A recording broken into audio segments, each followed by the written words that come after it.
Yeah, we can hold on here and see if we can't get like here's Don Hangy, I think his name is, who's asking Oh, his yeah. blog talk down. So I'm sending him a notice that we're trying Podbean.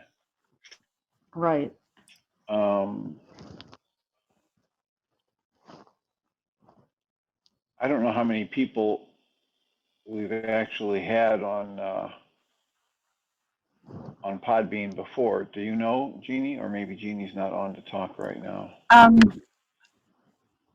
can you hear me? Yeah. Yes. Okay. Usually there's usually only about maybe 4 or 5 have gotten onto Podbean, and one of those was Jamuna from Hawaii, and Hmm. occasionally Sandy from Poland would get on.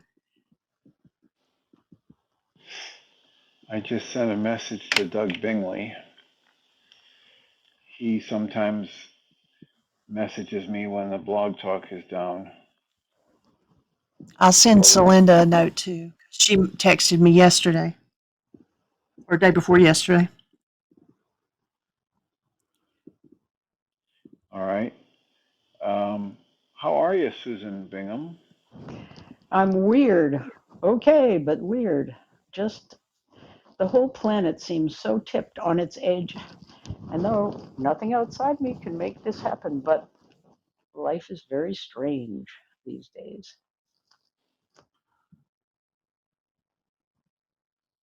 I feel as if somebody's been messing with my brain. How are In what, you, in how Dr. what Tim? way? In what way? Ah, well, ever since I had COVID, I feel as if my brain changed. And I don't know whether it was COVID, but it's been months where I feel as if I'm moving around in a dream. There's a sense of unreality about things. It's not brain fog. I'm perfectly able to concentrate, but I'm having to very actively choose to be positive and not go into a depression. I've been doing wake up sheets. Jonathan had a crisis 2 days ago where he actually blacked out and hit his head. And I raced up there and made sure he didn't have a concussion. Do they know what made him black out? He being a doctor was very handy. He said, "Well, I'm taking blood pressure medication and my blood pressure has been down, so I shouldn't be taking it. And if you take it when you have a bug, the effect the medicine is different." And he said, "I stood up and I blacked out and I fell over and hit my head against a chair. He hurt his toe, a finger, his nose, and one side of his face." And I said, "Well, why do you think you have a concussion?" And he said, "Oh, I don't know." And I said, "Why don't I'm going to lie down near this chair. Tell me how to roll and turn until I'm in the position that you found yourself in." I did. And then I said, "Jonathan, look at me. The back of your head is as far away from this chair as possible. I don't think you have a concussion. You might have a busted nose." And he said, "You're right. I don't think I have a concussion." So, but an alarm like that, it takes a while for me to settle down. It isn't as if my thoughts were awful. Of course, they probably were, but I felt as I was having a physical reaction of just a reaction. I don't know, fear or upset or disorientation or something. And it's, for me, it's partly the political situation. And I know Michael is going to yell at me because he says nothing outside of you can cause. I know that, Michael, but this is just the way it's been feeling. So that's the long answer, Dr. Tim. Thanks for asking. Okay. Well, and it can be the political situation because of what you're making it mean, Oh, yeah. right? In your mind. And so if you're sitting there pouring conscious or unconscious energy into um, dire threat thoughts, then you really, Michael's story about the logging truck? And there's a guy who No. has a logging business in the mountains, and he's got an old truck and can barely take one load of logs up and down the mountains. But he works at it, he saves his money, and he gets a brand new truck. And he gets, this guy sells him this truck. It's a great big, powerful diesel Mack truck, and the guy says this thing can take 3 full loads up and down these mountains with ease. So the guy takes his truck back to his shop, and he's so excited, and he goes inside and gets a lemonade and waits for the call, and he gets a call, and the guy says, "Hey, I need 2 loads of logs to deliver next week." And the guy goes out and says, "This is great," and he looks at the log. Dr. Tim, I can't hear you all of a And sudden. he goes in and has a lemonade and takes a wait. Now your voice is completely garbled. How about now? Dr. Tim, your voice just went away. Yeah, that's How about better now? right there. Okay, I haven't done anything. I'm sitting here in my office chair. Can you hear Okay. me now? I trust you. Yep. Yes. Can you hear me? Yeah. It just went away. It sounded like somebody was playing a guitar string and your voice was twanging. Yeah, that's what happened with Jeanie's voice for my ear when I first got on. Oh. So anyway, if you can hear me, I'll finish the story. So the guy Yep. gets a call for 3 loads to be delivered in 3 weeks. And he goes out and hooks them up behind the truck. Now he's got 5 loads of logs up behind his truck. And he goes in and he waits, and the guy says, "Hey, I need another load to be delivered in 4 weeks." And he goes out and hooks it up behind the truck. And then finally he goes in and finally gets a call for a load of logs to be delivered today. And he goes out and hooks it up behind the truck and gets in the truck and starts it up, and the thing won't budge. And he's furious with the guy that sold him the truck. I just want to deliver this one load of logs today, and the truck won't budge. And the truck won't budge because it's loaded up with logs to be delivered next week and the week after and a month from now. Yeah.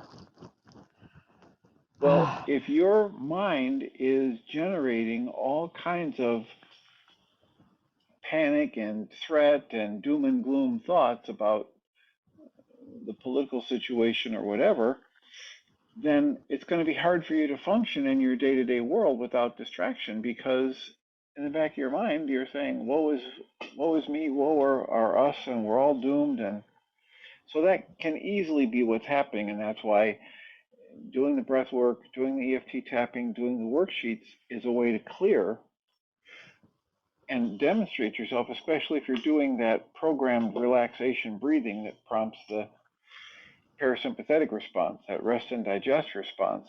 It helps you demonstrate to your body, we are not in a life and death threat situation. Yeah, not right now. Right. It reminds me of the time when I first started with you on the radio show and we worked on the burning up of the planet. It's like I've gone back there and I need to start again doing wake up sheets about how right now I'm not burning up and nobody else is burning up.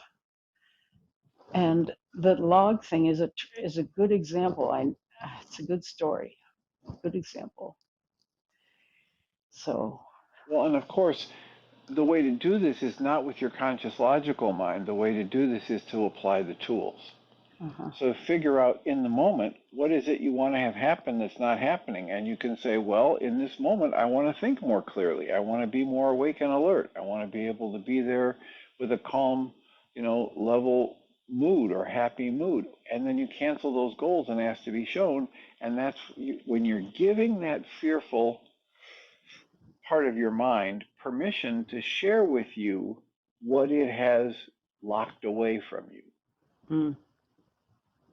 But you're never going to think your way to the answer, because the thinking part of your mind is connected to the part that's what we're here, in this Western world, we're calling it the unconscious mind.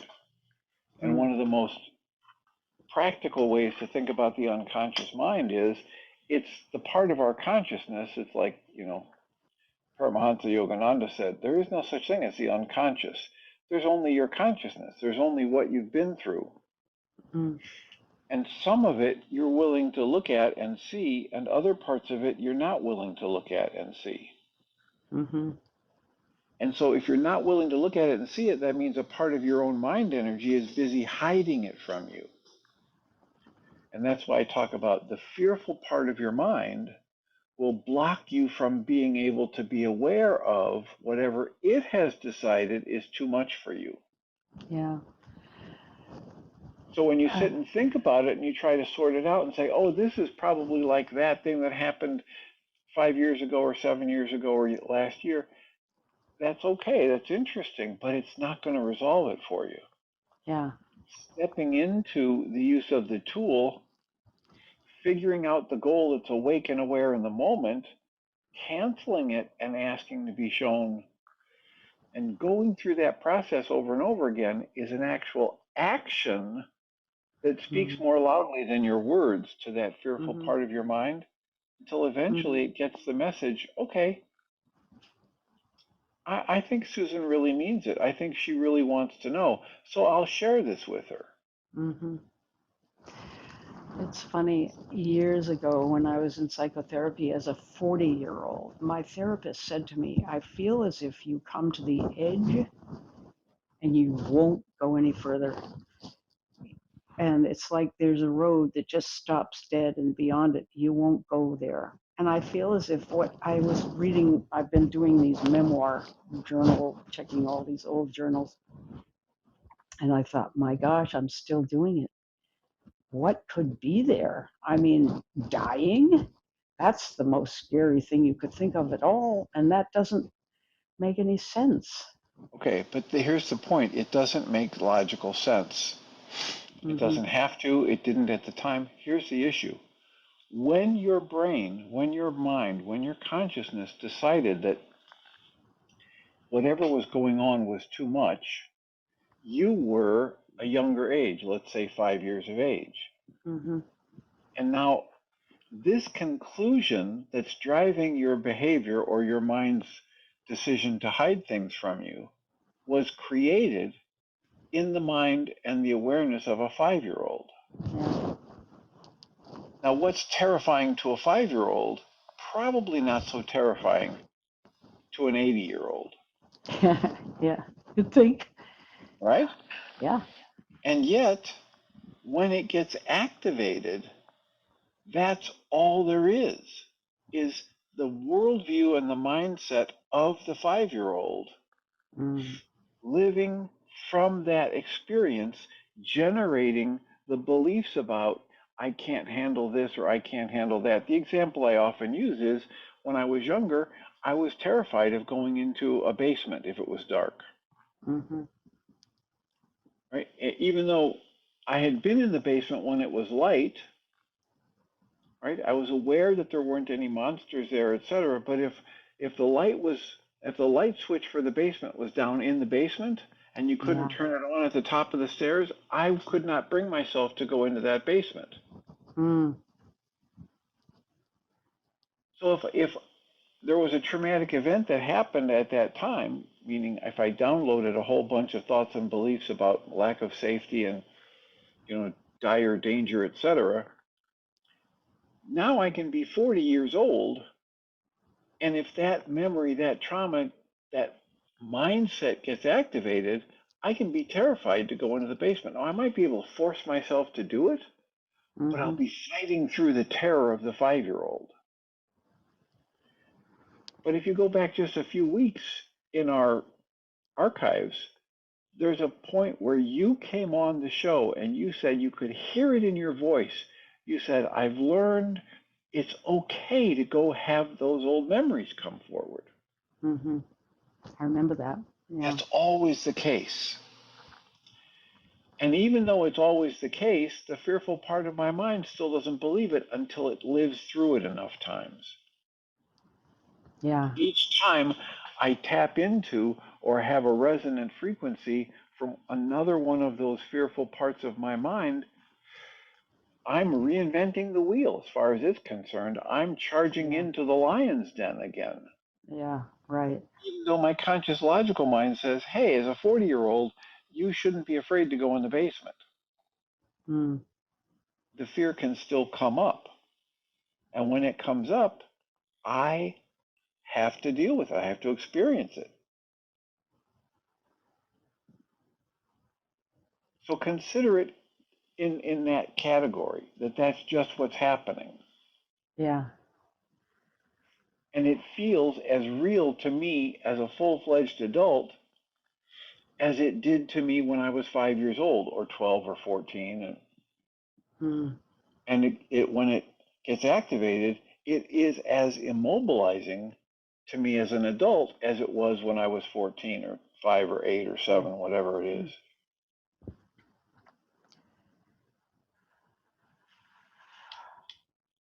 And then when that happens, the only viable option for me is to just be willing to use the tools. Not go into my thought process, but to pick up a tool and either do a breath session or do some EFT tapping or start outlining the worksheets and filling them out. You know, one goal at a time, specify the goal, breathe and soften and be willing to cancel it. If you're in one of our support groups or on the internet show and we're getting coached by me, it'll be the recitation of that forgiveness pattern. Yeah. Right? I cancel my need to be right. I cancel my need for anyone or anything to change, including myself. I cancel my need for myself to be brave. I cancel my need for anyone or anything to change, including me, and I ask to be shown the hidden part of my mind. Now, I say those words, it doesn't have much impact on the fearful part of my mind.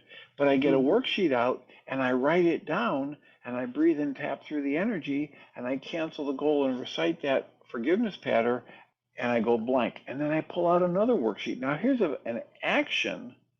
Here's a behavior that speaks far louder than the words that I might say to the fearful part of my mind. And eventually, the fearful part of my mind believes me because I'm repeating the cycle of picking up a tool and using it. Mm-hmm. And I'm pairing that with the calming breath or the EFT tapping. And so now I have this conditioned response of relaxation that gets activated when I breathe and soften and repeat the forgiveness pattern. And eventually, this terror that I had dissipates like a morning mist when the sun comes up. I don't have to hit it with a jackhammer. I don't have to blast it with dynamite. It will fade away if I just soften and keep using the tools. At least that's been my experience.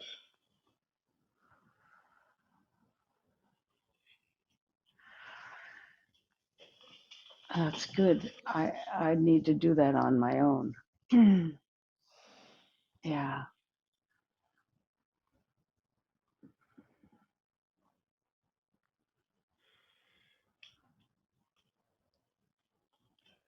It is, as I say in the intro to the show when we're on Blog Talk, it's a part of the most powerful, effective, efficient, and accessible tools I've encountered in these 50 years of doing therapy. And you can end up feeling well and safe and balanced and healthy, even though the whole world may blow up. Yes, absolutely.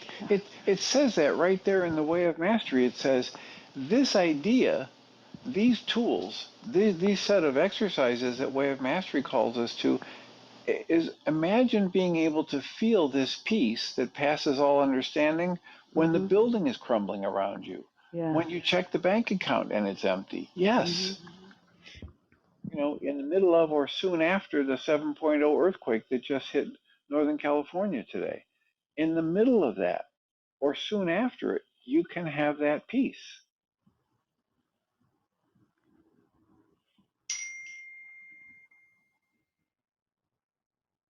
So did you hear that chime? Yeah. Was that you? Yeah, I think if my computer volume is up because I just taught a class and I have to put it up and I forgot to put it down. What you're hearing is me getting a message. So that From the doesn't mean it universe? from the universe. I think it's a fundraiser for some political party. Well, use it for another purpose. There's a charm. That's an angel just got its wings. I'll check and tell you.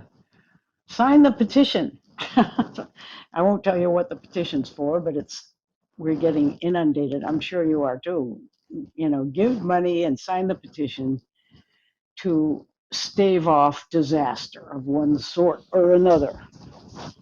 Well, and so, what we're saying is, despite all of that, you have the option, you have the opportunity, you have the way I talk to people about it is you have the infinite capacity to choose the focus of your conscious awareness in this moment.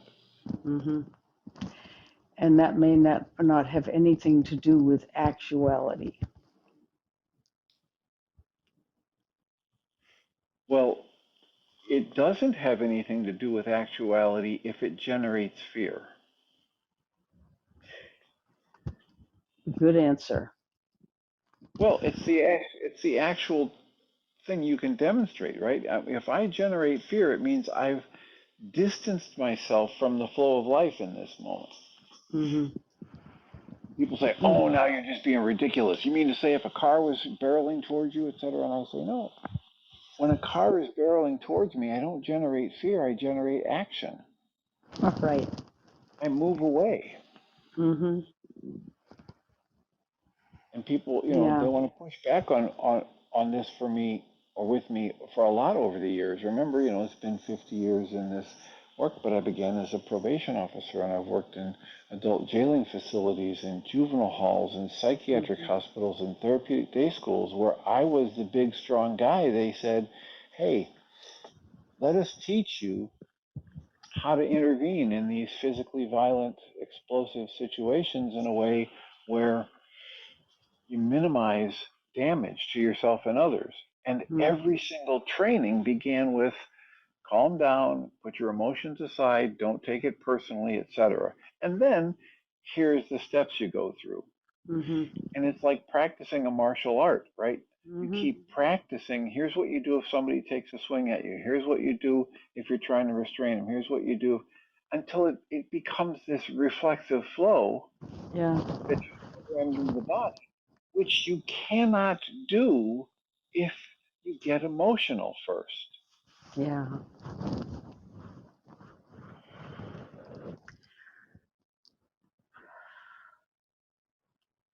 So when people try to push back on me when I say you're never upset about what's going on in front of you in the moment, it's Yeah. always either projecting something into the future and worrying about it, or looking back to the past and creating fear or upset about it or judgment about it.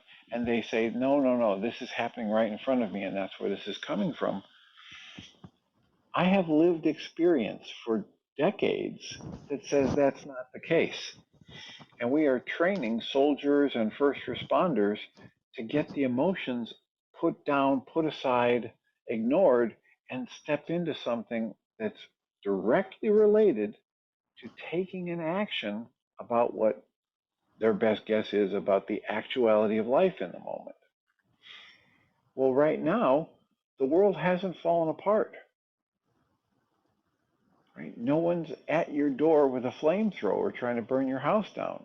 Mm. If they were, generating fear isn't going to stop them. Yeah. Mm. So, when you recognize that if you're generating an emotional response of anger or fear or sadness or hurt, that means you've distanced yourself from the actuality of life in this moment. Mm. And you've got a different set of choices to make.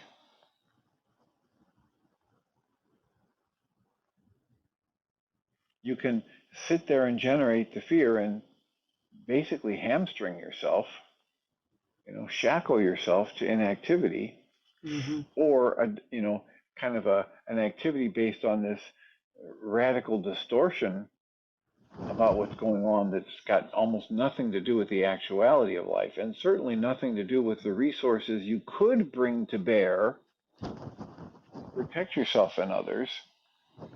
Or you can breathe and soften and restore that calm, and then take another look at what's going on and ask, what's mine to do here? How can I be Yeah. a blessing to myself and others? Mm. What resources do I actually have control over that I might bring to bear here?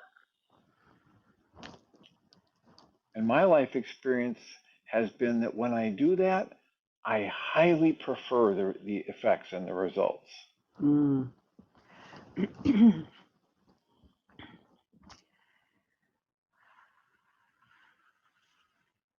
Think about it. Think about how often, when you first tuned into these tools and this internet show, how often you were just flooded with anxiety and Mm. paralyzed Mm-hmm. by it, Yeah. impacting your ability to function during the day, disrupting your sleep at night, etc., etc. Mm. That's true. Yeah.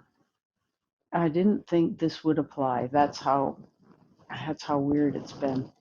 You It's didn't think what would apply. that that I could that I could do anything about this. I know that's it would. I'm afraid to say this because I don't want you to feel as if you've got to throw in the towel. That somebody is just not learning the tools, not learning how to do it. But I've thought it was, there was something really wrong with me, just wrong. And it's my condition and it's my age, and I'm stuck with it. Okay, so all the tools have to be trotted out here, every one of them. Right, but all this means is in this particular situation, the way you're interpreting it, it's resonating the core traumas you had when you were most vulnerable as a child. Michael would say your most powerful power person dynamics. That's all it means. That's amazing because I know what it was back then, and it was just a little kid not getting along with her mother. Big deal. Hmm. Well, it was a lot more than that. It was a little kid with the physical abuse and the physical threat who downloaded the belief, and this is part of Michael's power person dynamic that he talks about, that if I don't get this right, I won't survive. Well, what are you talking about now? The Yeah, thought, that's we're what it not feels going to like. survive. Yeah, that's what it feels like. It does. The Yeah. world's going to end. The people I love aren't going to survive. Right. Back when you did that worksheet on the internet show years ago, which is part of a highlight that you can get um, on the mindshiftersacademy.org website, and it's probably in the list of highlight shows that Jeanie's put together. You were absolutely in a panic. You wouldn't say 10 out of 10. It was 9 3/4. You wanted to leave a little, right? But you were in a panic, and we were Yeah. trying to figure out what is you're afraid of. You said something about, we're going to die, and I said, we're going to die, and you said, no, no, no, I'm old, I'm okay dying. It's the children that are going to Yeah. die. Okay, so now you have this feeling that children are going to die, panic. And when you cancel the thought Mm-hmm. and the goal, it resonated times when you were a child and you felt you weren't going to survive. And the people you cared about weren't going to survive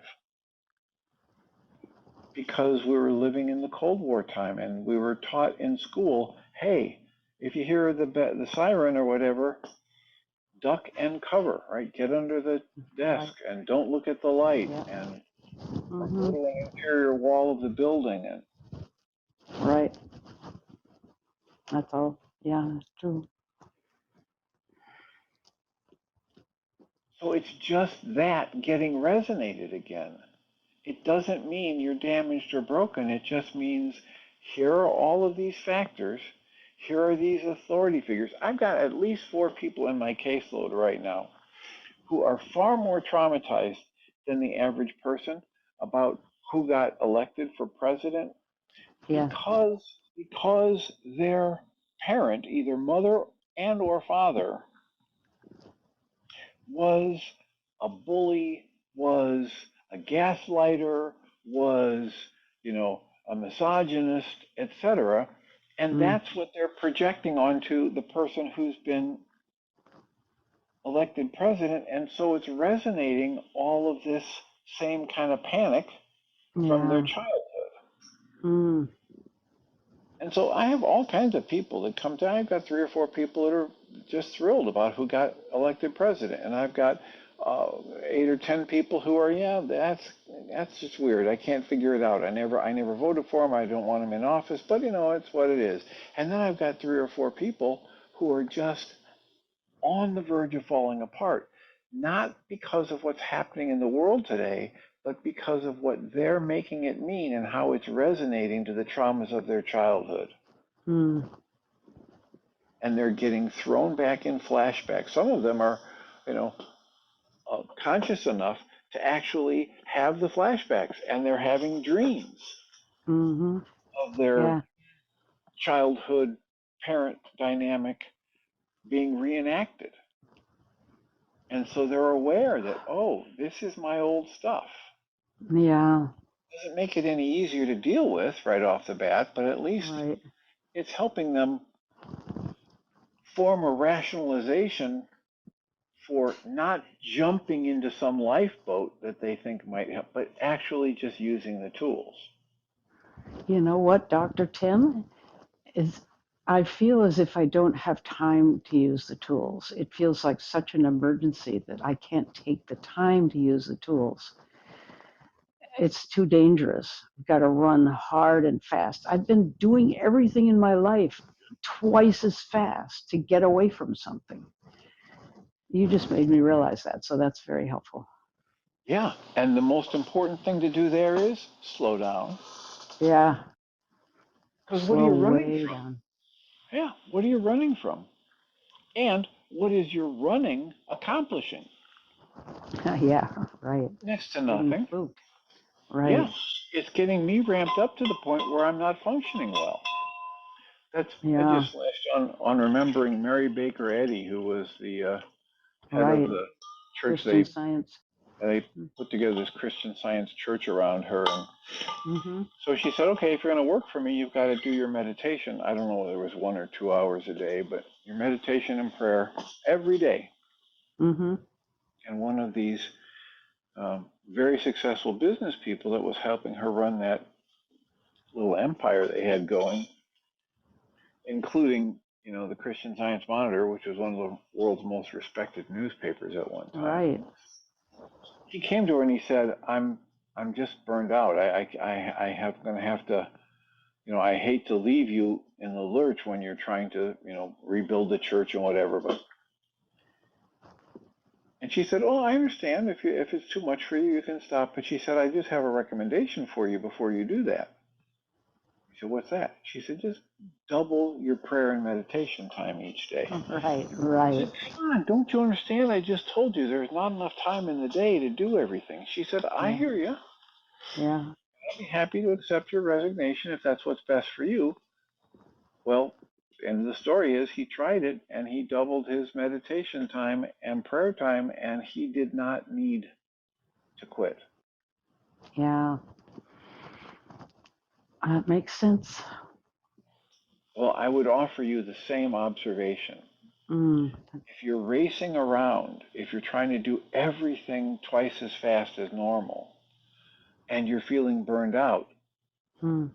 let your logical mind step into this for a minute. What what is the actual best advice for somebody who's exhausted? Yeah. Run a marathon? No, All take a right. nap, All right. slow down. Mm.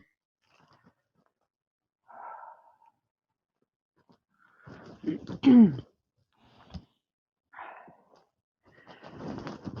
one of the best things to do after you've slowed down and let yourself do some, you know, Michael would say connected breathing, etc., is use a tool.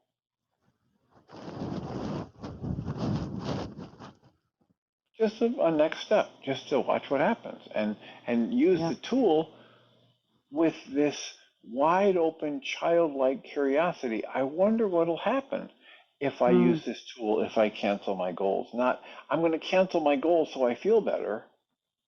Yeah. Maybe I don't feel so much better the first 15 worksheets I do, All but right. I'm exploring what might happen if I allow myself to do something differently. The number one bottom line observation is if whatever I'm doing isn't working, I should feel free to try something else. While I'm running around like a chicken with my head cut off, I'm trying to do everything twice as fast as normal, and I'm still feeling burned out, maybe I should try slowing down. Maybe I should do something that's not the same as what I did to get into this situation. Maybe just experimenting with using the tool is a valid idea. But when I give people the bottom line observations, I say, here's this, the first observation is the hardest one right up front. Why would it be so hard to stop doing something that I've already acknowledged it isn't working? Why would that Right. be hard to quit? Mm. Well, because my observation when people first come to see me, the premise I start with is that they're not sick, crazy, stupid, lazy, or masochistic. That's the truth. I'm willing to be proven wrong. And yet, if that's the truth, what it means is they've got a really good reason for everything they're doing, even if they can't see it in the conscious realm. Mm-hmm.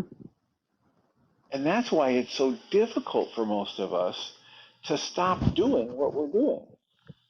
You're not running at the breakneck speed trying to do everything twice as fast as you did before because you're crazy. You think that's the best way to try and save you and save your family and save the world. You're doing it because when you look out, your mind is serving up a worldview. Michael would call it, lowercase r reality Mm. that says everybody's in danger, everybody you love's in danger, etc. And your assessment of it is, I got to do something. Mm-hmm. Yeah. And so it's really difficult for you, like everybody else that I work with, to stop doing what they're already doing most of the time because they're not even able to be aware of the reasons they're doing it. They're running in the unconscious. Mm. It's like the logger with the brand new truck that won't budge, but he just wants to deliver one load of logs, and he forgot that he's got 9 loads Yeah. behind the truck ready to go for Right. next week and the week after and a month from now. Mm.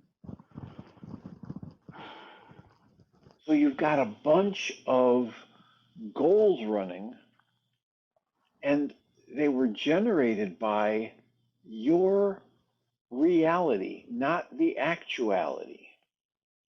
Mm. Yes, there is Yeah, an and there's a lot. actuality out there. Yeah, there's an actuality out there. And yet the bottom Yeah, line is nobody knows how that's going to pan out. they don't. That's true. And there And are, you haven't been on the internet show for a while, but I was talking the other day about the latest book from Malcolm Gladwell. Are you familiar with Malcolm Gladwell? no, It's like Blink and Outlier and Tipping Point. And no. his most recent book is The Revenge of the Tipping Point. And he's talking about how big things happen in our culture and what are the factors that cause them and how blind most of us are, even the experts that study these things, to these big changes that happen.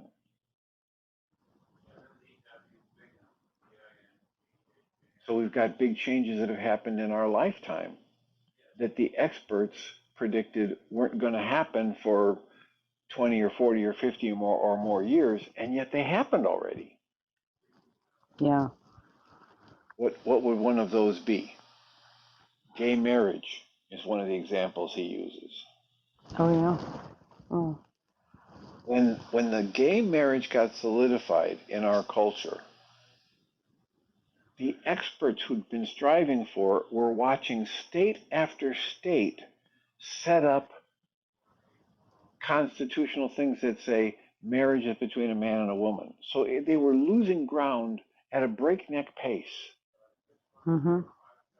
And then all of a sudden, it flipped. So a guy like Wow. Malcolm Gladwell, a genius, you know, and a very, very bright in terms of analyzing patterns, starts looking at that, and guess what? Guess what the biggest factor is that changed that? A What? television show. Oh boy. A television show. Why did he talks about overstories, and the overstory had been created by a researcher about sexuality and relationship in the 50s, Mm.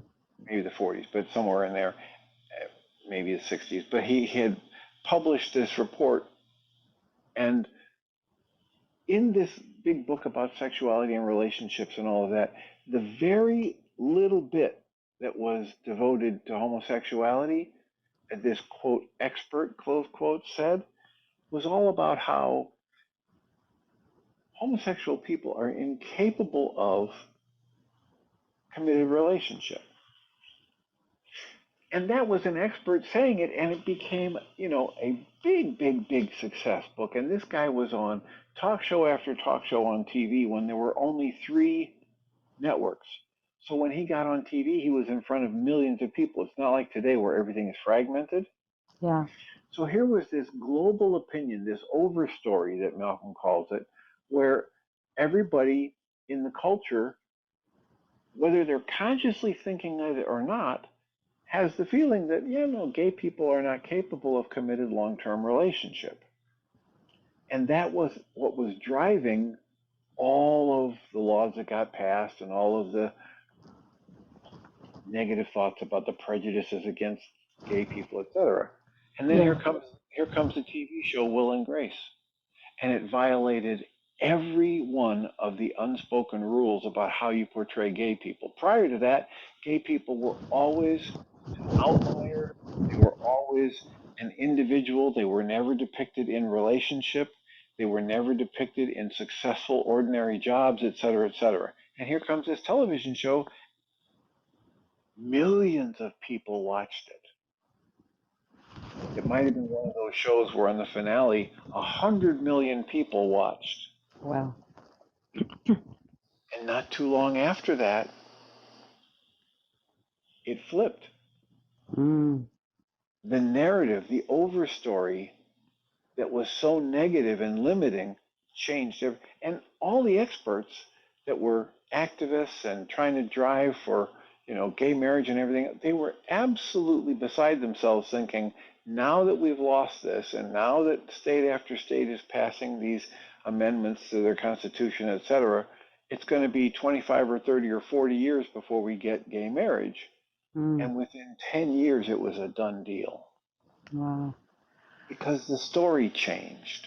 Wow. Now, I'm not saying anything about other than these patterns, and what he describes in that book can be so helpful to people who are panicking right now, because he goes back and looks at some of these stories in our history where people were absolutely convinced it's a hopeless case and we're going in the wrong direction and doom and gloom is going to happen, and it changes. Mm. Lovely thought. And he was interviewed by I've just finished that book, listening to that book, The Revenge of the Tipping Point. But a few weeks ago, he was interviewed by Glennon Doyle and her wife and sister, so you can get an hour's worth of uh, discussion with Mm. Malcolm Gladwell and about these kinds of things, and his book, The Revenge of the Tipping Point, on the We Can Do Hard Things podcast if you want to dip your toe in it to see whether or not you want to listen to his book. Yeah. Because his book is really, there's a lot of stuff in it. And it could be a real slog for some people. But the bottom line in that interview that he did with that we can do hard things, people, is, you know what? You don't need to panic. Good.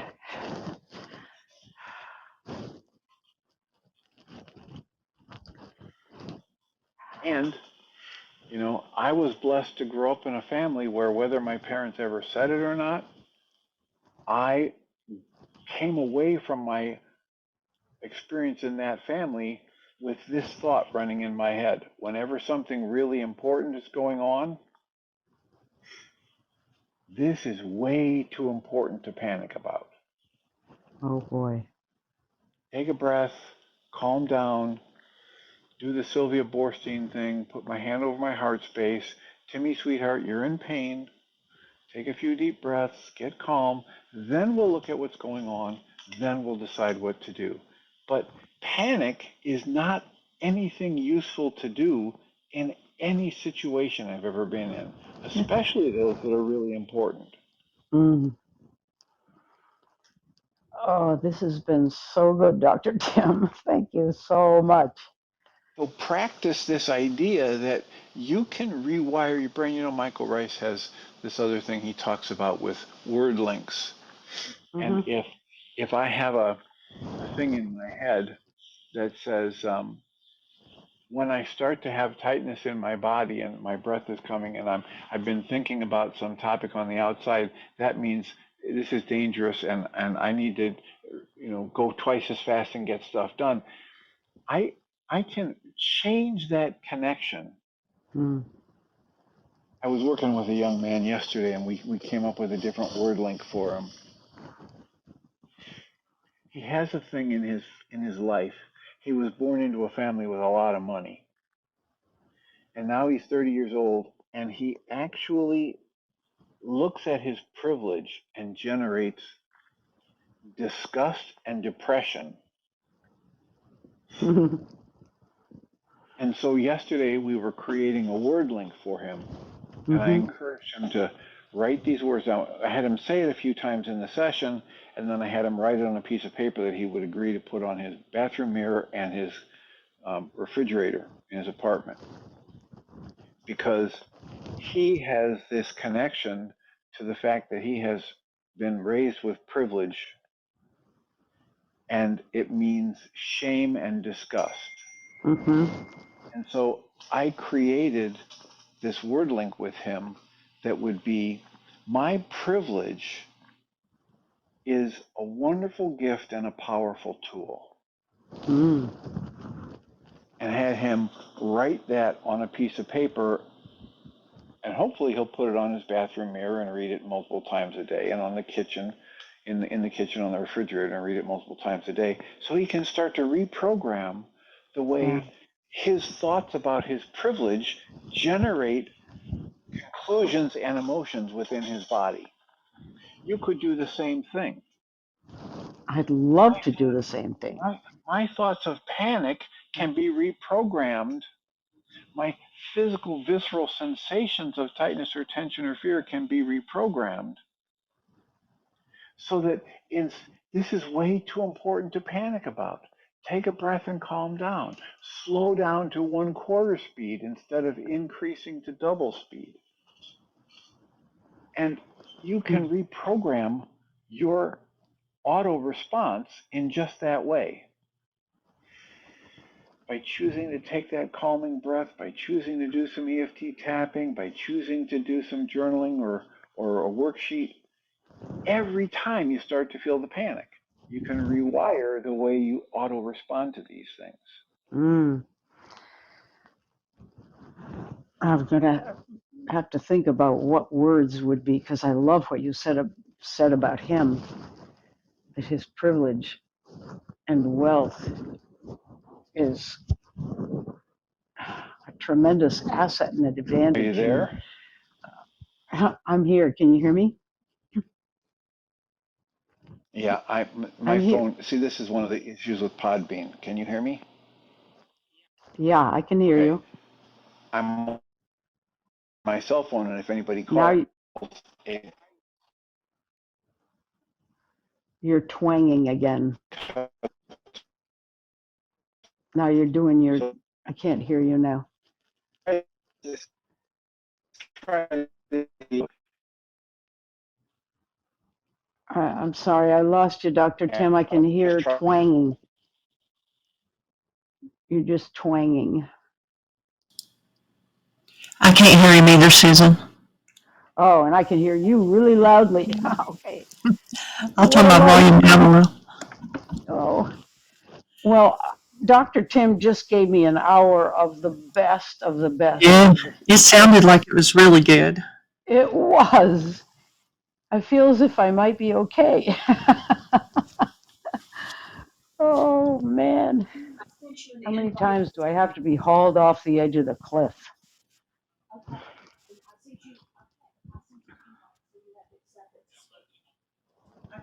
So, Jeanie, are you there? Because now nothing's happening. I am here. I actually went in to tell Michael I sent him an invite to speak. I'm turning my volume Okay. way down. I've got it turned down about as low as I can go, Michael, without going mute. All right. Well, it looks like we'll switch over then. I don't know if Dr. Tim's still with us or not. It shows him still on the co-host, but he's off of the listener board. Michael, can you hear us? You're loud and clear. Can you hear me? This Yep. is an experiment. I can It hear you is. too, Michael. Cool. Well, welcome everybody to the second hour of the show. And Miss Susan, how are you doing?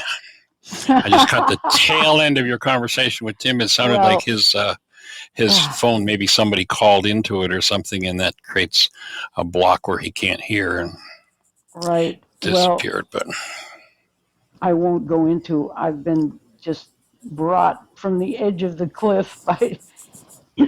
all right. I know enough to go use some tools. I want to get a couple of word links. I think that would be very helpful. But Michael, there's something I want to read to you when it's appropriate. An Well, example. what's the What? issue for word links? Let's do that, and then let's go to the reading.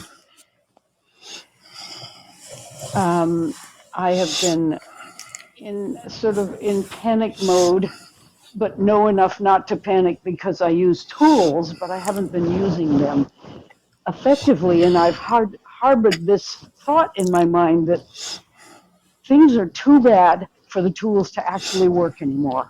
So get rid of that thought.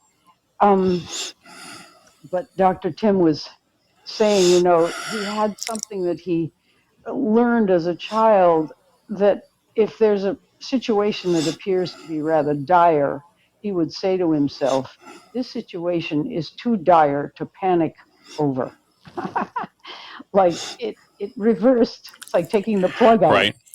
Right. And he was telling about a client of his who was feeling great shame and remorse and embarrassment, and I don't know what all else, for the fact that he was privileged and wealthy, white privileged wealthy guy. And Dr. Tim gave him this word link of something. I wish I'd written it down because it was really good.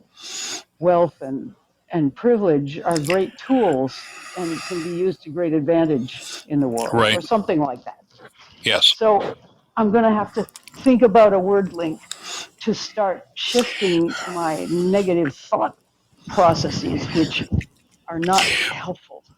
Right. Well, the first thing that comes to me is to use a mind shifter as well. And so a mind shifter in that situation might look like, and if you want to jot this down. I'm getting my pen. Yep. Okay.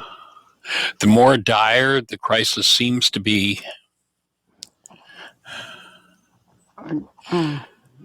Okay. the easier it is to breathe deeply, let go, and come from love. All right. Good. And then a word link would be crisis equals softening. Nice. So it sounds like the mind is resonating into some kind of panic, probably a power person dynamic. And so the word link can be a reminder that can take you, oh, crisis, ready to go nuts, nervous system going to go on overload. And so what I do is I soften and just take a breath.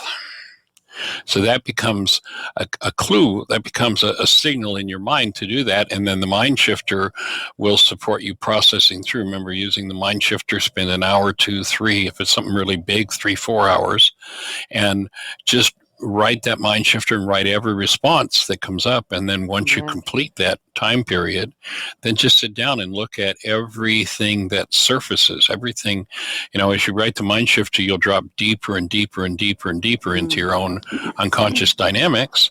Then afterwards, standing back, being the thinker apart from the thoughts, take a look at, well, what does it mean? Oh, crisis means I'm going to get beaten. Oh, no.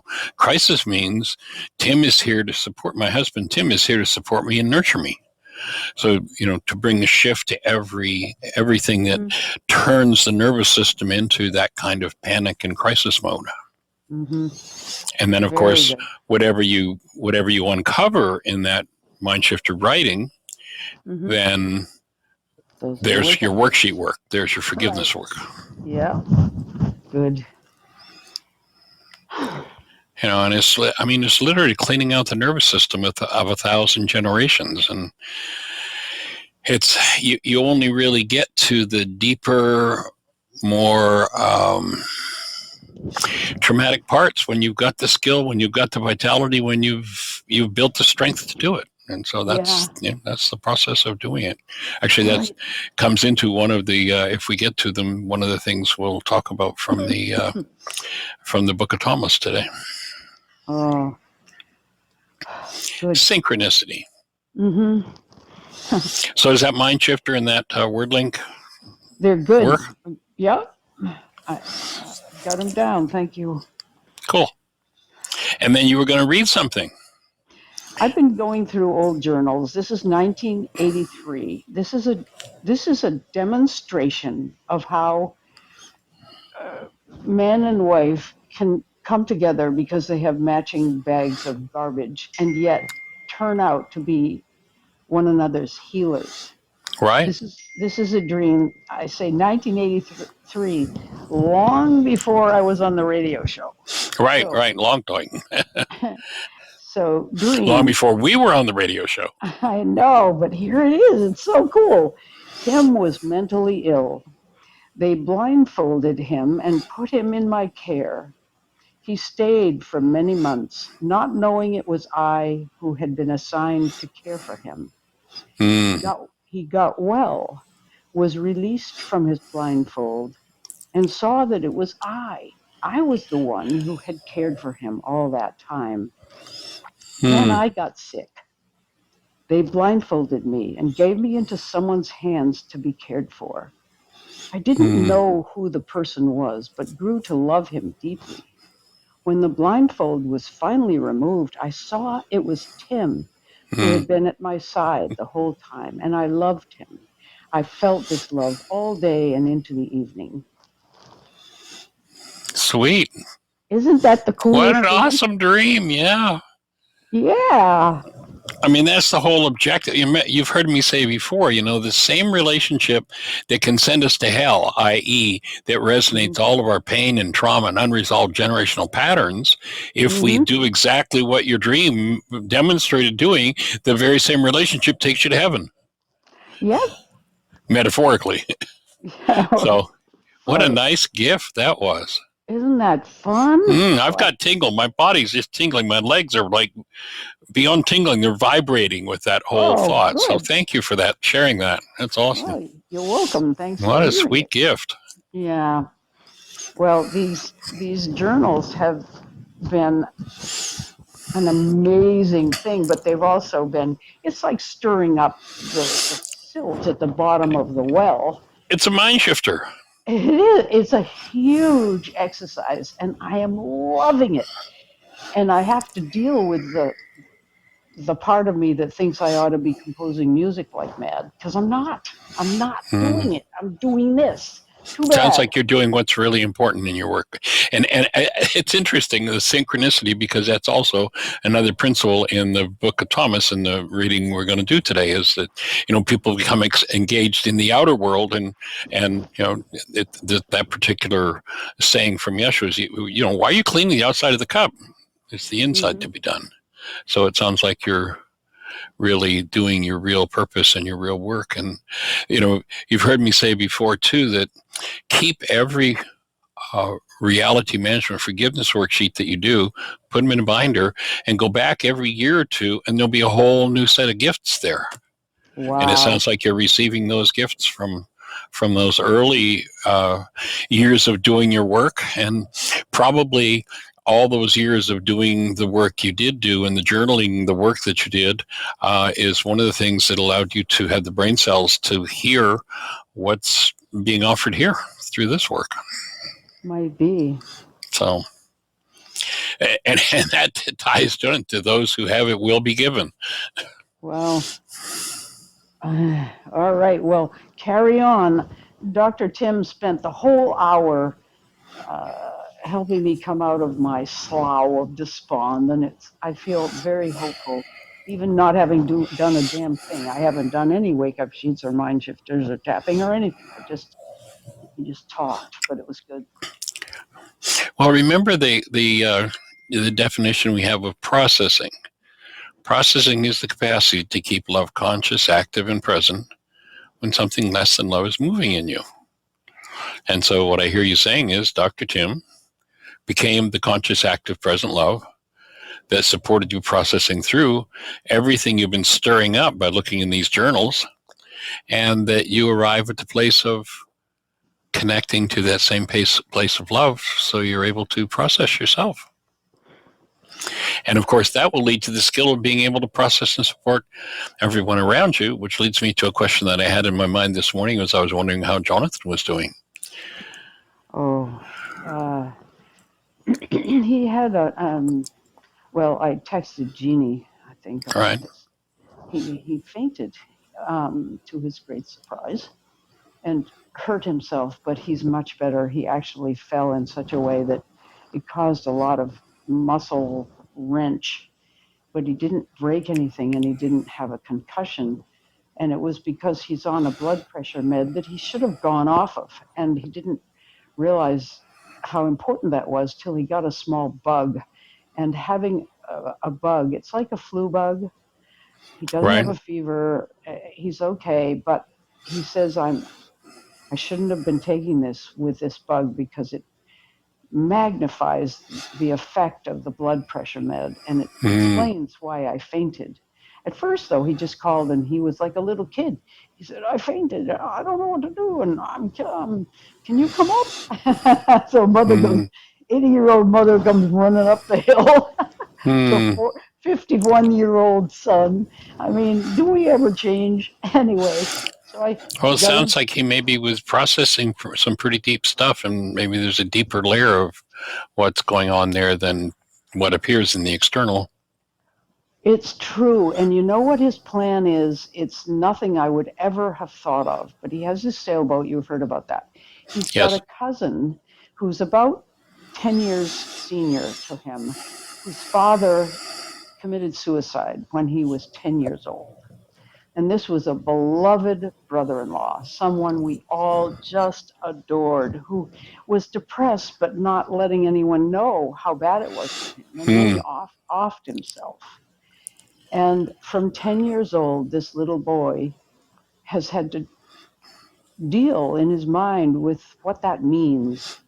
And he is now 60 years old, and he's doing consulting. He's had a pretty good career, a couple of marriages that broke up. He's practicing Buddhism, and he wants to go and be my son's co-captain on their Oh, boat. cool. And they're going to go together, and they have a plan. They're going to create, once a week, they're going to put out a video having to do with their life's journey, including the challenges and including their spiritual practices. Mainly, this other guy, his cousin Edward, has been a Buddhist, and he's going to talk about his Buddhist practice and how he uses that to remain okay. And they don't know what's in store, but it's kind of a log. And my son is really excited about doing that. I think his cousin's going to help him process, and they've got these plans, and so he's feeling excited for the first time. But he also gets sick a lot, sore throats, anxiety every day. This is a lot that isn't being processed the way I've been suggesting him with the tools. He doesn't use the tools, doesn't use them. So there it is. But thanks for asking. He's okay. And what remains to be seen are going to be big changes, because he's going to sell his house and they're going to move, and we'll probably move very far away. And Tim and I are going to stay here because we have our little Iraqi family with us. And I'm watching their process, which is another whole thing. They are dealing with a lot of stress that Native people in this country aren't having to deal with. Being refugees, they are Can't imagine. feeling a lot of stress, even though they are legal and working and fluent in English, which is a tremendous advantage. Oh, yeah. Our refugee center, when I went to my stint the last time I went, 2/3 of them did not show up. And we are a sanctuary church. No one from ICE can come in there, but they don't feel safe, so they're hiding. And they're just not coming. And that's having a lot of effect on everybody around them. We don't know how to help them except to be there and be loving and feed them and teach them English and be encouraging, but they've just been beginning to understand what's happened in this country with the present administration's plans to get rid of so many of them. And many of them are asylum seekers. They're under the wire. Yeah, the terrorism that's being threatened right now is just horrendous in this country. It's criminally sad. It is. Well, and Dr. Tim put that in the pile. I didn't say all that, but this is what I've been letting get me down, and I love just being able to not panic. This is something we don't panic about. That's the worst thing you can do. Right. So I noticed you published a paper. So another mind shifter might be the more I see crisis say in these refugees, the more I see crisis with these refugees, the more centered and guided I automatically become. Yeah, that's good.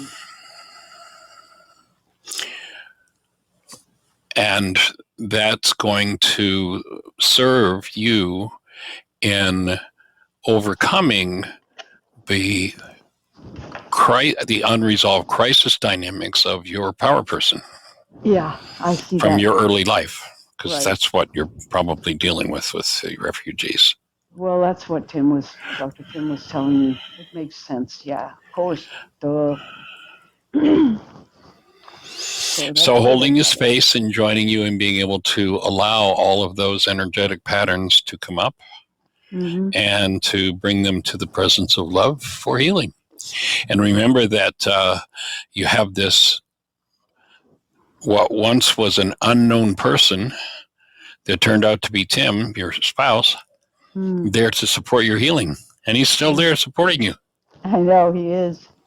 From 1986, here you are. I mean, wow, what's that? 24, 34, 38 years? Well, it's been 55 years that we've been together.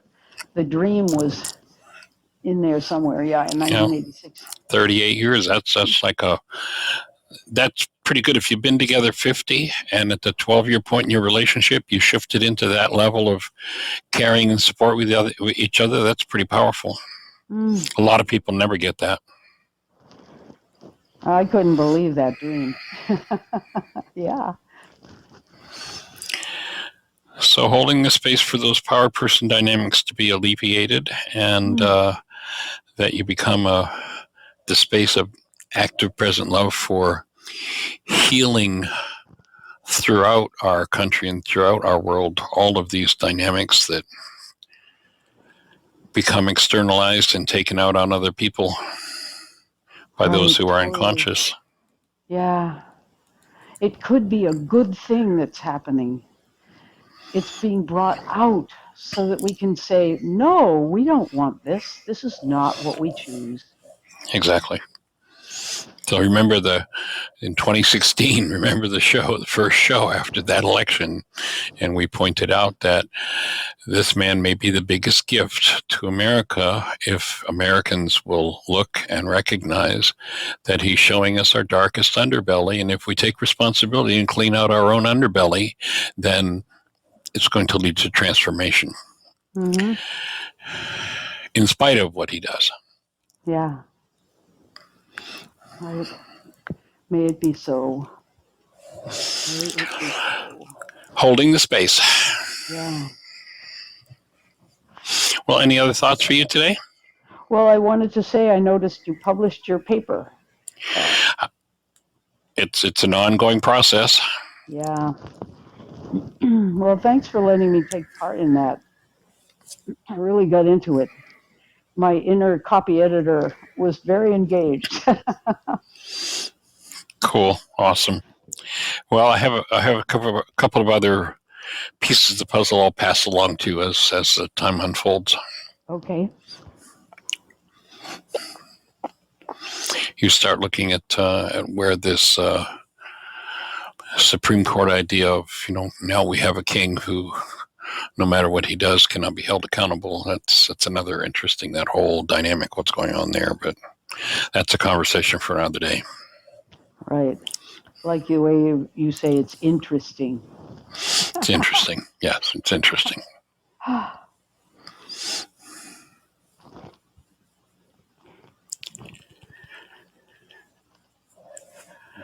right.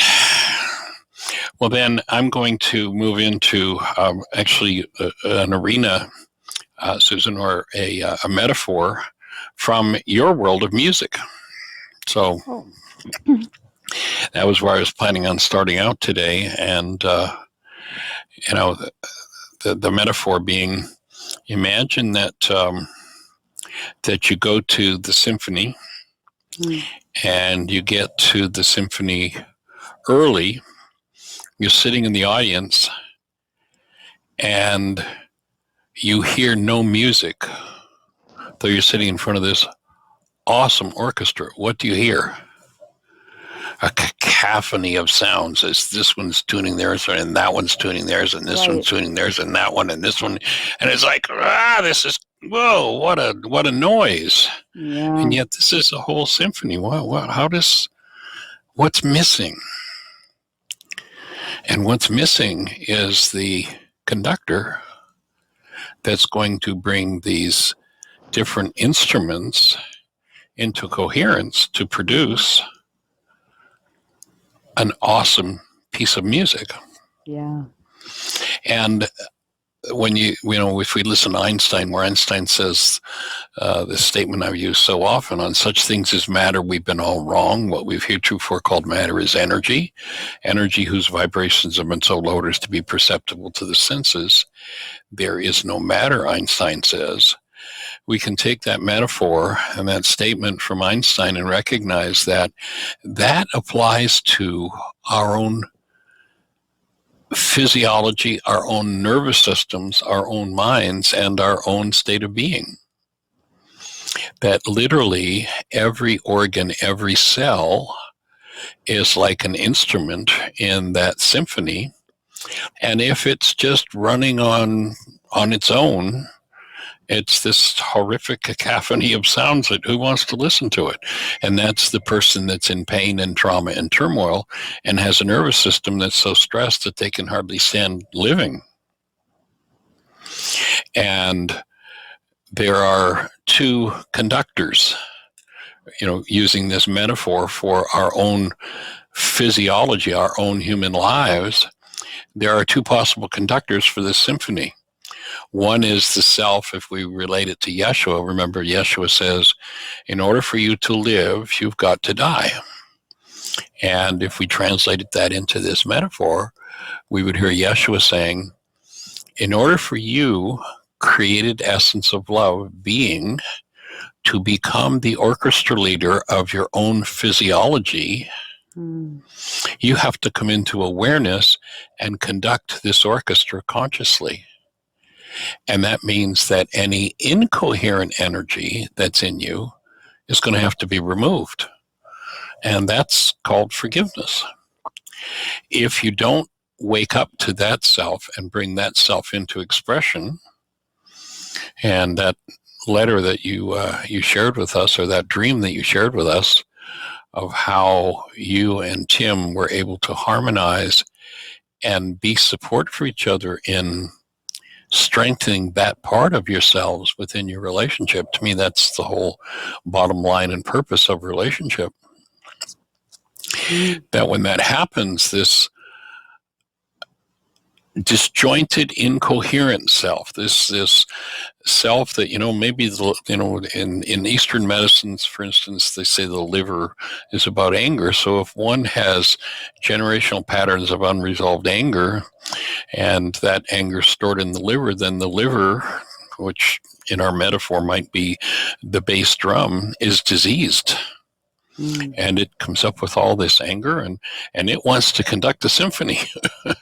And then there's the terror that's stored in the heart, and the fear that's stored in the lungs, literally energetic patterns that are made up of any energy that is not in coherence with a state of being, with our true human lives. And so the forgiveness process would be that of every time that a terror thought, a pained thought, a traumatic thought comes forward, to recognize that is literally a vibratory pattern somewhere within the tissue structure. And as long as it's there, it's destroying tissue, it's destroying one's life.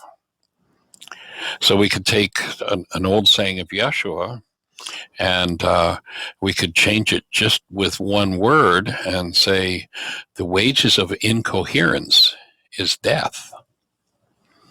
So in that metaphor, coherence or incoherence would be the equivalent. The incoherence would be the equivalent of the word sin, the wages of sin. If I bring an energy that doesn't belong, fear, hostility, rage, guilt, grief, trauma, into my physiology, and whether I bring it in through my senses in my life currently, or whether it comes to me genetically, and there it is present within my physiology, that incoherent energy is literally what's destroying my physiology and my ability to express as the truth of who I am.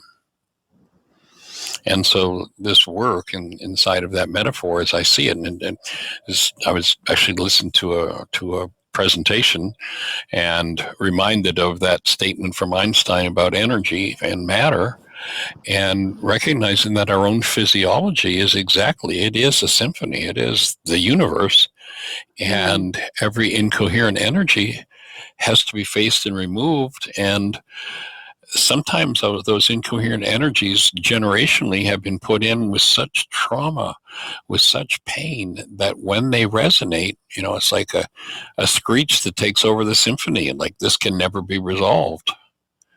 But to recognize that it is all just energy, and when I recognize my own incoherence, rather than, as the world has taught us to, rather than blame somebody else for it, to stop and go, oh, there's an incoherent energy in me. I need a conductor that can harmonize these energetic patterns. And the false image of self that's stored in carbon-based memory is the conductor that's got to go, that's got to be removed.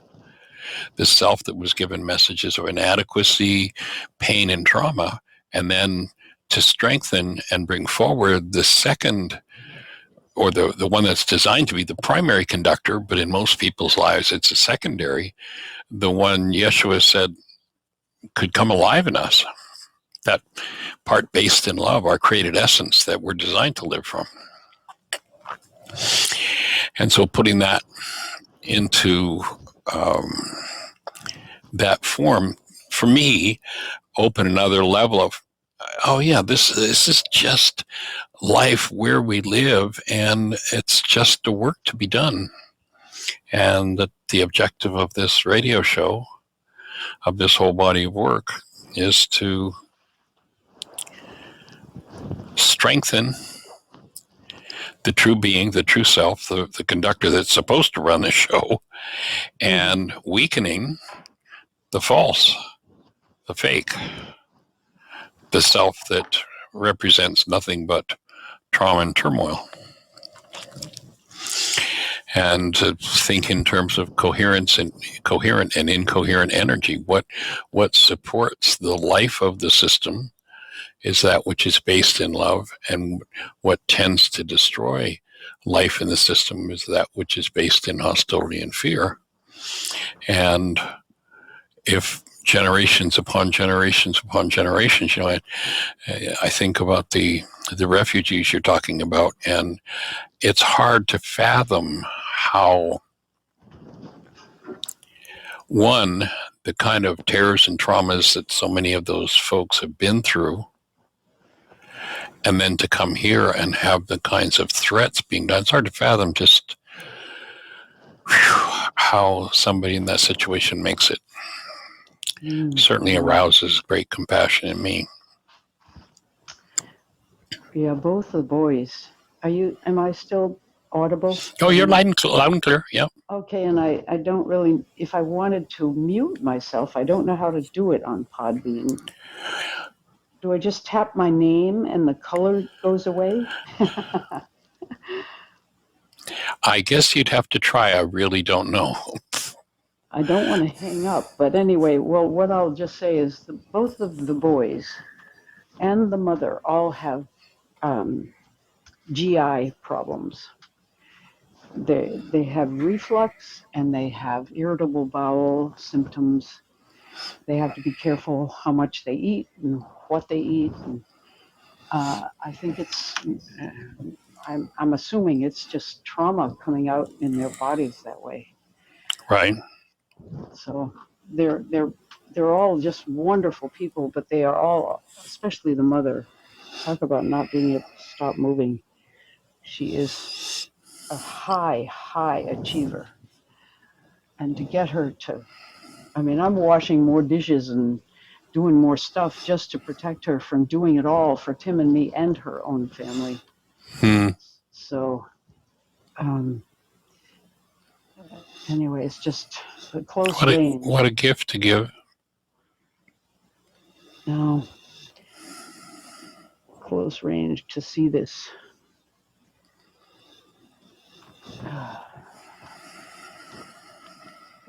I couldn't even imagine, as you say, it's just impossible to imagine what they've been through and go through. And what a brave face they all put on. They're so appreciative and loving when they come to the center. And you look at some of the generational traumas, how long is this warring stuff been going on in the Middle East? I know. Beyond.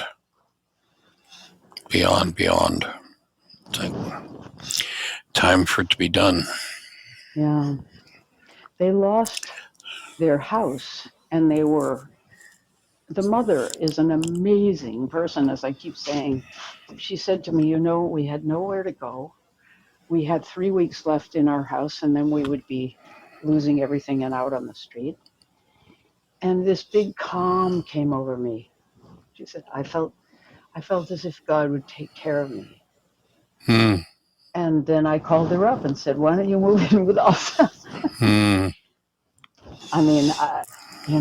It's just how things worked. I'm amazed to be part of this for them. Well, what a gift to give. And obviously right on track for you because you're getting to look at still deeper and deeper layers of your own process. It always seems, I felt embarrassed to Dr. Tim because it's the same thing. It's the same thing showing up again and again and again. How tiresome. Well, there's a book about that. You might want to take a look at it. It's called Why Is This Happening to Me Again? I know. I remind myself. I mean,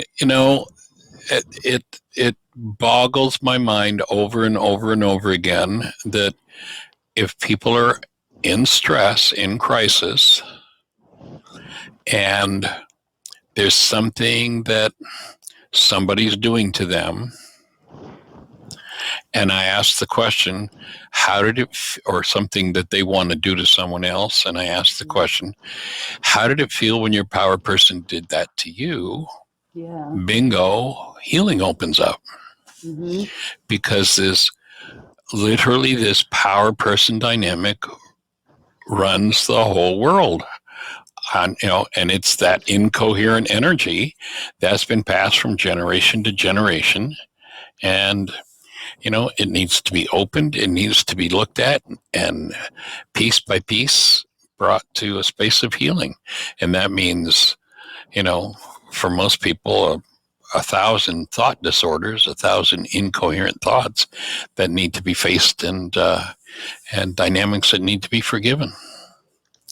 Yeah. So, thank God for the tools.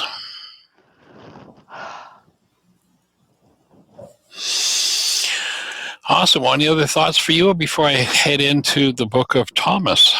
Yeah, go ahead and head in, Michael. Thanks Okay. a lot. And I think you're in control as I look at my screen, and I'm not very familiar with this, but down at the bottom, I see a microphone. And I think if you hit that microphone, that'll probably mute you. And then if you hit it again, it will unmute. Oh, at the bottom of the page. Well, I see at the bottom of my little round, I'm going to press it and see what happens. Okay. And if you don't respond, then we know that you found your mute button. And it sounds like you did. No? I don't think it was. No, I touched it and it popped something asking for my profile. Okay. So. Well, on the screen that I've got open on Podbean, if I go down to the bottom of the page, it has a place that says input your messages.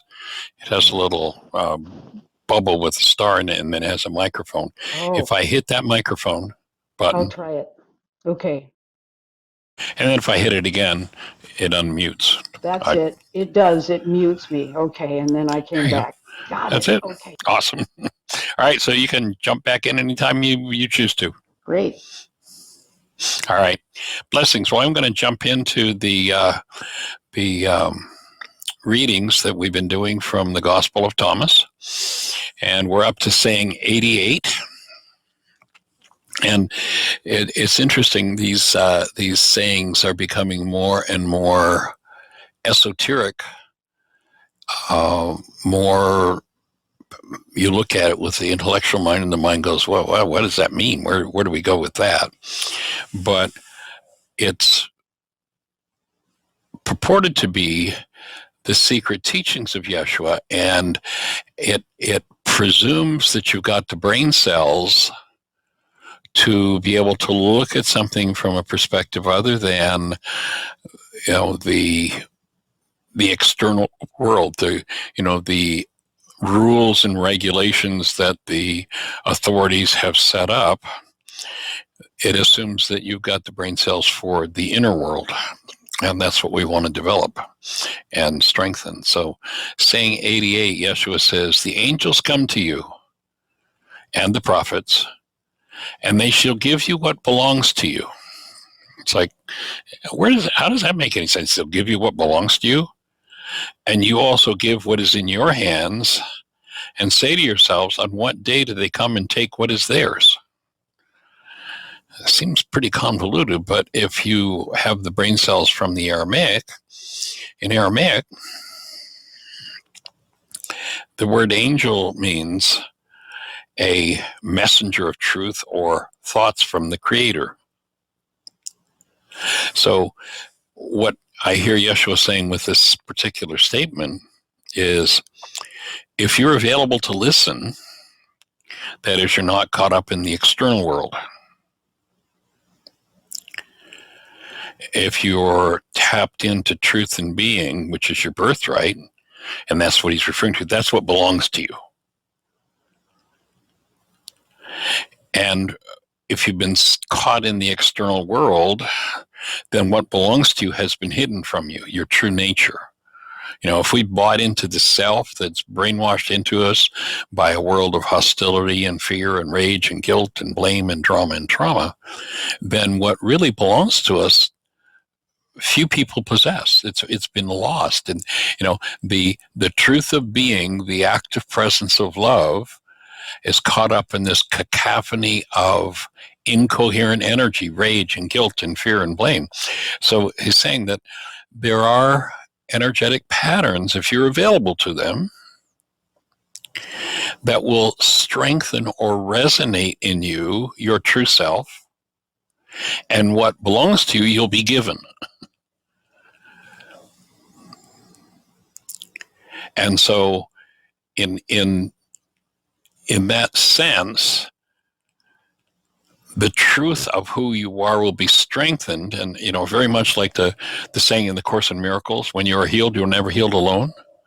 One person does a piece of work, another person who, let's say that their block to being is that same piece of work. If I'm there with that person, and very much, Susan, like the dream that you shared with us, that other person has done that piece of work, then they're able to give to me what's already mine. They're able to support me in receiving in myself the truth of who I am as a human being. And so then the reverse is also true. So the coherence strengthened in one person strengthens the coherence in every other person they interact with.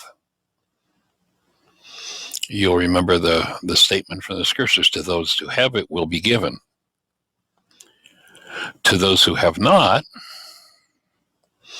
that which they have will be taken away. It's like, wait a minute, if they haven't got it, how can he take it away? Well, what that statement is saying is, to those who internally have the truth of being, have discovered who they are, then the rewards of that will be given in the external world. You're going to get to enjoy those rewards, the fruit of your labors. You know, when they asked Yeshua, how do you tell where somebody's at? He said, you look at their fruit, you look at their results. So if you do the inner work and you literally are in possession of or in the expression of your true being, then by right of consciousness, there are things that are going to show up. And then the other half of that statement, to those who have not, that which they have will be taken away. Well, if they don't have it, how can you take it away? What they're saying is, if by right of consciousness you haven't earned something and it shows up, it's not going to be there for long. It's going to be lost. Because one hasn't done the work of literally of receiving or living out of the coherent state of active present love.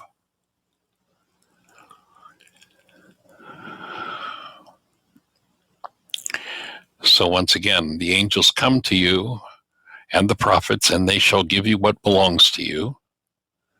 And you also shall give what is in your hands, and say to yourself, on that what day do they come and take what is theirs? So the person who's there to support you in their work, and I'm really clear with this work, if I hadn't made the selection, and it was partially choice and it was partially kind of the forces around me that led me into doing this work as a full-time thing, I realized that I wouldn't have a tenth of what I have in the realm of being. And so I thank each person that I've interacted with. If you look in my book, Why Is This Happening to Me Again, you'll see in the very early pages are the acknowledgments. And I literally sat down, and, you know, where usually a book you've got, I acknowledge my mom or my dad or my, you know, the teacher I had in high school, whatever. Well, I went through, and if I remember correctly, I think I've got about 450 names in there of people who were literally those who were the angels and the prophets, the people who came and were doing their work and gave me the gift of their work. And each one who solidifies that coherent state of energy becomes a gift to those they're connected with. And that's, to me, that's the power of community. And each one of us can be the messenger of truth, or literally in Aramaic, what would be called an angel. So that's a pretty powerful statement when you hear it from the inner side, the inner aspect of the work.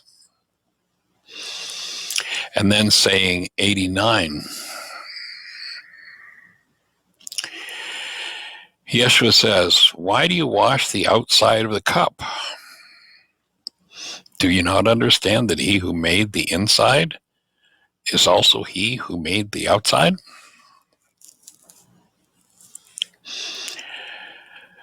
So this statement, he's saying, be careful about getting caught up in ritual purity. Remember, Yeshua at one point, he's talking to the Pharisees, and he's like, you lay these burdens on people.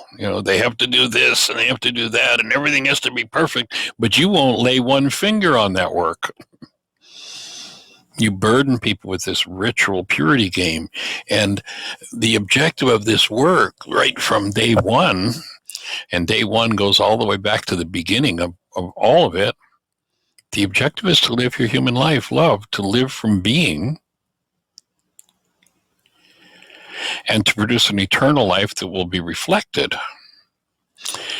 And reflected here is I think, a really key word, because many people look at the reflection and want the reflection to be perfect.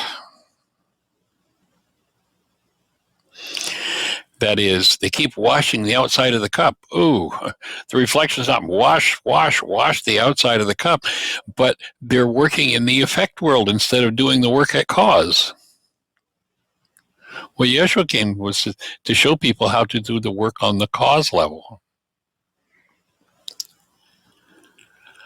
So to live from being produces an eternal life that will be an expression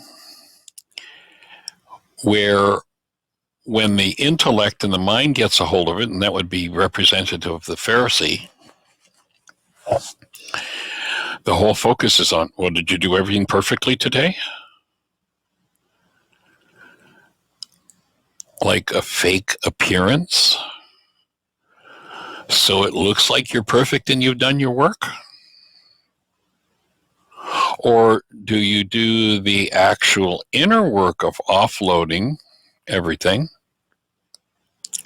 And then if something reflects as quote unquote wrong, rather than, oh, you broke a rule, now we're going to punish you for breaking the rule, God's going to get you for breaking the rule, it becomes, so in the reflection, we see where your inner work is, where your cause work is, and the objective is to go back and do your cause work, rather than trying to scrub the outside and make it look perfect. So it's not about following a set of rules that cover up what's quote unquote wrong. It's about doing the work that creates a reflection of ultimately a true human life. Not trying to create an appearance. You'll hear people who hear love. Oh, that's it, love. That's what it is. So now, and they'll look for a list. Well, what are the things that love would do? Well, love would do this and would do that and would do that and would do this and this and this and that. And it wouldn't do this and it wouldn't do that and it wouldn't do that and it wouldn't do that. And so people go, okay, well, I'm going to do all of those things, or not do the things you're not supposed to do, and then I'll be functioning as love. No. What you'll have is an empty shell doing an external play that is hollow and empty. If you notice yourself doing something that's hollow and empty. You're doing, propitiation. We're talking about doing the right thing for the wrong reason. If you find yourself doing that rather than, oh, I broke the rules, now I'm guilty, I'm bad, I'm wrong, I need to be condemned, I need to be punished, I need to go get the whip and whip myself.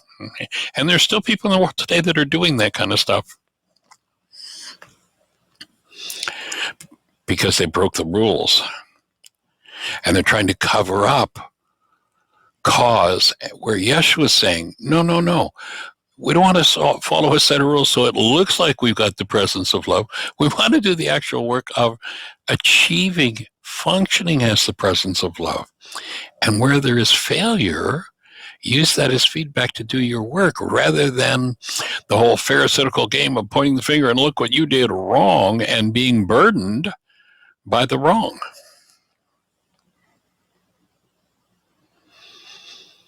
So pretense and ritual observances will not cut it, even if you make everything look perfect. If you took everything on the list that love would do, and you did it all, and everything that that love would not do, you stopped doing, it still wouldn't mean you'd be functioning out of love. It still wouldn't mean that you've cultivated the truth of your human life. So the objective that Yeshua has is to go to the inside and do the inner work that just naturally produces the outer result. If you're caught up in the outer, following a set of rules for ritual purposes, if you get caught up in the external world and one that hallucinates,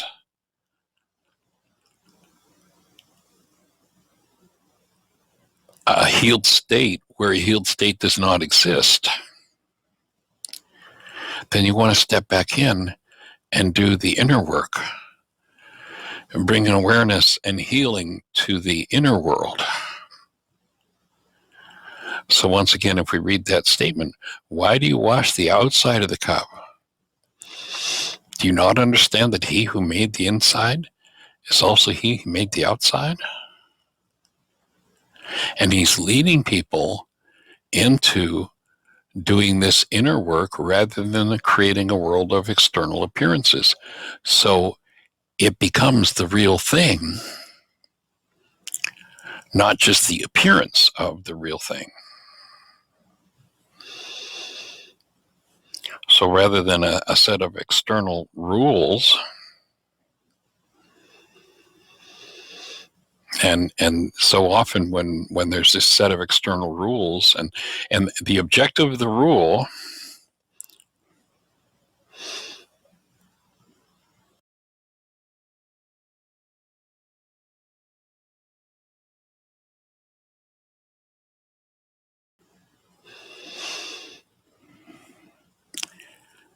but if they're brainwashed and they violate every inner principle to try and force compliance with the set of outer rituals and rules, then the whole thing is short-circuited. It becomes fake.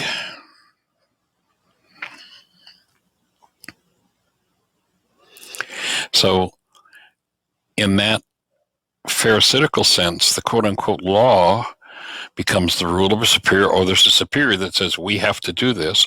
No, you don't have to do this. The objective is to live a human life. And the word law in Aramaic is not about this rule of a superior that says you better do this or you're in trouble. It's the understanding of how having, experiencing, and expressing a human life works. If threat and intimidation are used to force compliance with, you're going to function as love or else,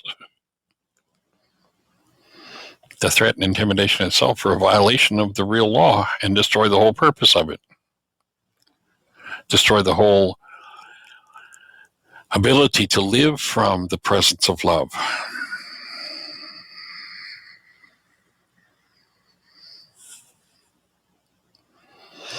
And the objective of this work is to recognize any circumstance or situation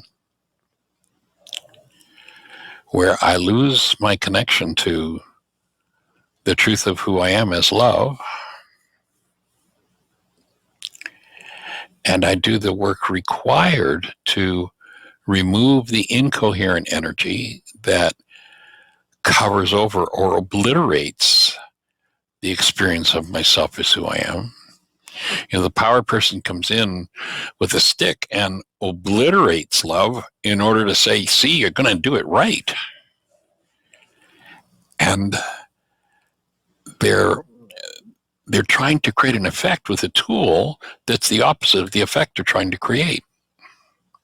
And the tool you use to produce a result always produces a result like the tools. And yet we see people in the world using these tools of horrendous force and trauma saying, yeah, and this is how we're going to create a world of love.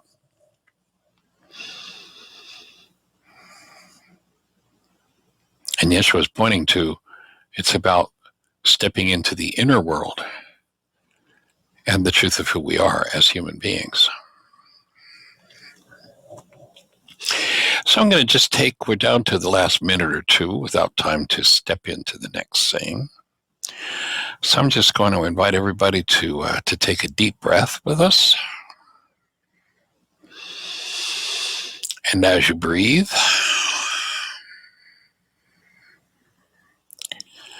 allow everything in your physiology to soften. And anything within your physiology that's based in any form of hostility or fear, just gently allow your breath to move down through your lungs and gently open everything in physiology so that every cell in your structure is restored to breath.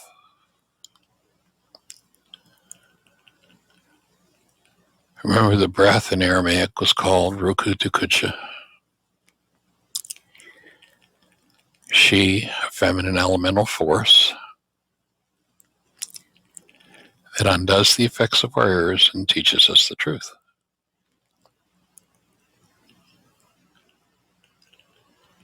So just allowing yourself to gently breathe. Notice anywhere that there's any tension within your structure. And tension would mean that there's an incoherent energy in the tissue that's tense. And the tenseness is the resistance that holds that energy in place. We're taking the breath to that tissue,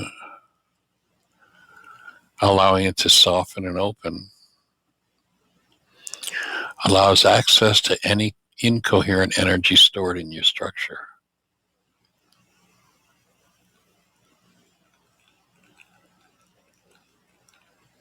Your physiology is designed to be filled at every level with coherence, with the symphony conducted by the presence of active love in you.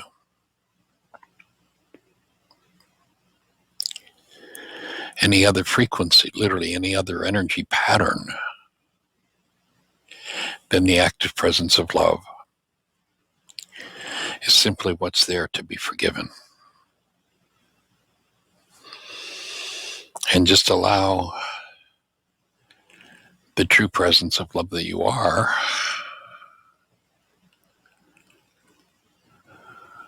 to flow into and follow the breath into every cell in your structure so that you are fully restored.